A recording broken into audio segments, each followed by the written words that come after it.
James Sullivan, a retired Navy veteran still battling PTSD nightmares, boarded the dolphin-watching tour with Duke, his loyal therapy dog, hoping to find peace on the open water. An hour into the trip, as dolphins gracefully surrounded their boat, Duke suddenly stood alert, barking in an unusual rhythmic pattern. While passengers assumed the dog was excited, James recognized his military-trained companion's specific alert behavior. One dolphin circled persistently, vocalizing loudly at a specific spot where nothing seemed visible. What they discovered beneath the water's surface would shock everyone on that boat. The ocean had always been both a source of comfort and pain for James Sullivan. Having served over 20 years in the Navy, the rhythmic motion of waves beneath a boat felt more like home than his actual apartment. But those same waters also triggered the nightmares that haunted him since his last deployment. James ran his hand through Duke's thick fur as they waited at the harbor. The mixed-breed therapy dog had been his constant companion for 3 years now, a loyal friend who seemed to know exactly when the darkness was closing in on James's mind. Duke had an uncanny ability to sense his owner's anxiety, even before James himself recognized the signs. The morning sun glinted off the water as passengers gathered for the dolphin-watching tour. James clutched Duke's leash a little tighter than necessary. His therapist had suggested this trip, insisting that positive experiences on the water might help reframe his traumatic memories. When asked about Duke's breed, James would often joke that the dog must have some dolphin or seal mixed in somewhere. The way Duke responded to water was unlike any dog he'd known. While most dogs paddle frantically in water, Duke moved with an almost natural grace, as if the ocean was a second home to him as well. The tour captain welcomed everyone aboard with a cheerful greeting. He was a weathered man with skin tanned from years under the sun, introducing himself as Captain Mike. Beside him stood Elena, a young marine biologist with bright eyes and enthusiastic gestures, as she explained what they might see during their excursion. Some passengers glanced curiously at Duke's service vest, but most respectfully kept their distance. James appreciated their consideration. He found a spot near the stern where he and Duke could observe without being in the way. The boat's engine rumbled to life, and they pulled away from the dock, heading toward open water. Elena moved among the passengers, answering questions and pointing out various seabirds diving for their morning catch. She paused next to James, her eyes lighting up at the sight of Duke. Elena commented on how well-behaved Duke was on the boat, unlike most dogs who get nervous on the water. James appreciated her understanding and explained that Duke had a special connection to the ocean.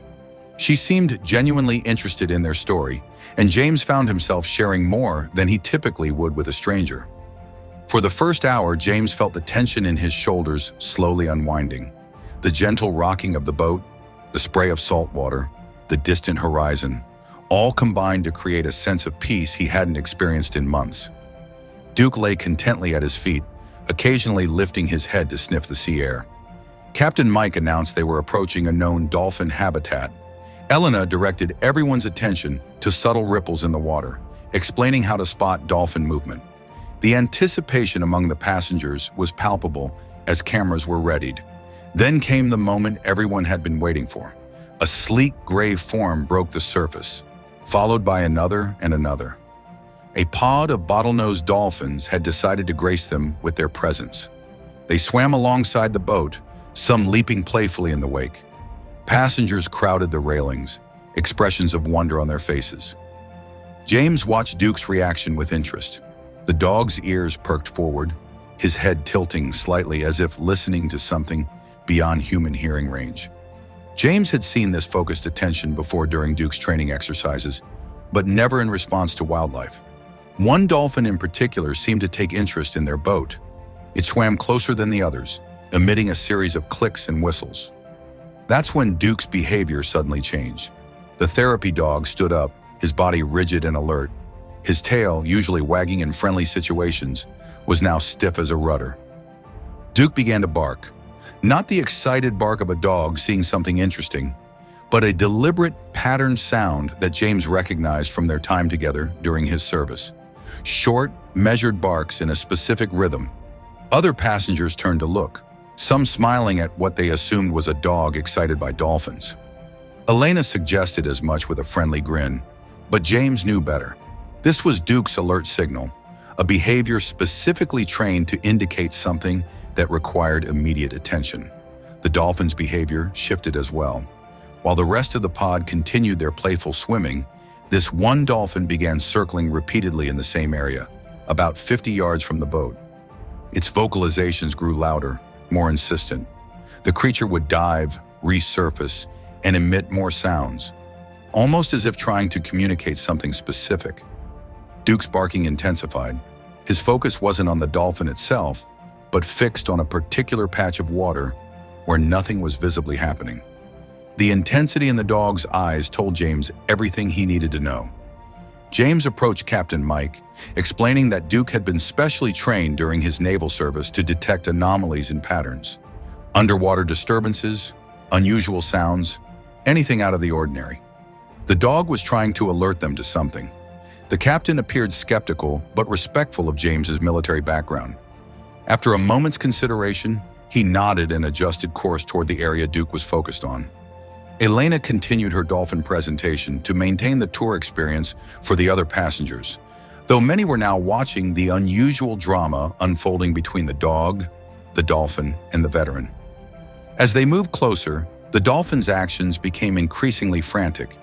It swam in tight, urgent circles, occasionally diving deeper before returning with louder calls. Duke now stood with his front paws on the edge of the boat, his barking continuous and urgent. James scanned the water with the practiced eye of someone who had spent years at sea. At first, he saw nothing unusual, just the blue-green water reflecting the morning sun. But then, focusing on where Duke was staring, he noticed something subtle. Tiny air bubbles were breaking the surface in an irregular pattern. Most passengers wouldn't recognize the significance, but James's naval training immediately identified what this meant. Someone was underwater, and the erratic nature of the bubbles suggested they were in distress. James shouted for the captain to cut the engine. The sudden urgency in his voice silenced everyone on board.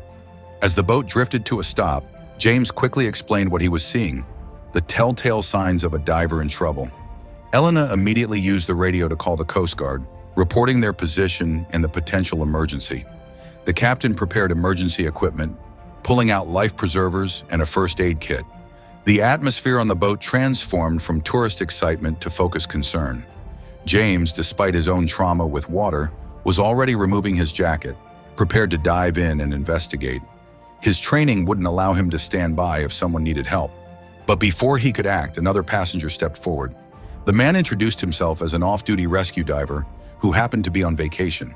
He offered to go down and check the situation. With the captain's approval, the rescue diver quickly prepared and entered the water, following the path where the bubbles had appeared. The minutes that followed were tense. Duke remained fixed at the railing, his barking now quieter but still alert. The dolphin stayed nearby, watching the area where the rescue diver had disappeared. Passengers spoke in hushed tones, everyone's eyes fixed on the water surface. The rescue diver resurfaced minutes later with urgent news, confirming James's suspicion. A scuba diver was trapped about 30 feet down, entangled in an abandoned fishing net. The diver's oxygen tank was running dangerously low, and he had no way to free himself or signal for help. What was happening beneath the surface suddenly became clear to everyone. The trapped diver had been struggling for some time. The sounds from his breathing apparatus, high-frequency noises that humans couldn't detect from the surface, had attracted the dolphin. The intelligent marine mammal had recognized another creature in distress and had been trying to alert the boat to the emergency. Duke, with his specially trained hearing and pattern recognition from his work with James in the Navy, had picked up on both the dolphin's unusual behavior and possibly the subtle sounds from the diver's equipment. He had detected an emergency pattern that matched what he had been trained to respond to during James's service. The rescue diver returned underwater with a knife provided by the captain. Working quickly with the dolphin circling nearby, he managed to cut through the netting that had ensnared the trapped diver. Together, they slowly ascended to the surface. When they broke the water's surface, passengers erupted in relieved applause. The rescued diver was quickly brought aboard, where he was given oxygen and wrapped in blankets. He was pale and shaking but conscious and grateful to be alive. Between labored breaths, the diver explained he had been photographing marine life when he became entangled in the fishing net. With no diving partner and his communication equipment failing, he had resigned himself to the worst. His oxygen supply had been minutes from depletion when the rescue came. The passengers, who had come simply to see dolphins, now looked at Duke with newfound respect. The therapy dog, now calm again, stayed dutifully by James's side, accepting an occasional appreciative pat from the rescued diver. Perhaps most remarkably, the dolphin remained near the boat, watching the proceedings until the Coast Guard arrived to transport the diver to a medical facility. Only then did it rejoin its pod, disappearing into the depths with a final leap above the waves. For James, the experience was unexpectedly therapeutic. Duke's incredible perception had not only saved a life, but had also given James a connection to his naval past that wasn't rooted in trauma. For the first time in years, his training and experience at sea had contributed to something healing rather than haunting. As they headed back to shore, with the sun beginning its descent toward the horizon, James felt a weight lifting. Duke, sensing the change in his owner, rested his head on James's knee with what almost looked like satisfaction in his eyes. The captain thanked James and Duke before they disembarked, promising them a lifetime of free tours whenever they wanted to return. Elena asked if she could include their story in her research on animal cognition and interspecies communication. That night, for the first time in months, James slept without nightmares. Duke curled contentedly at the foot of his bed. The ocean in his dreams was no longer a place of danger and regret, but once again, the home he had always loved. And you? Would you trust your pet's instincts if they tried to alert you to something you couldn't see or hear?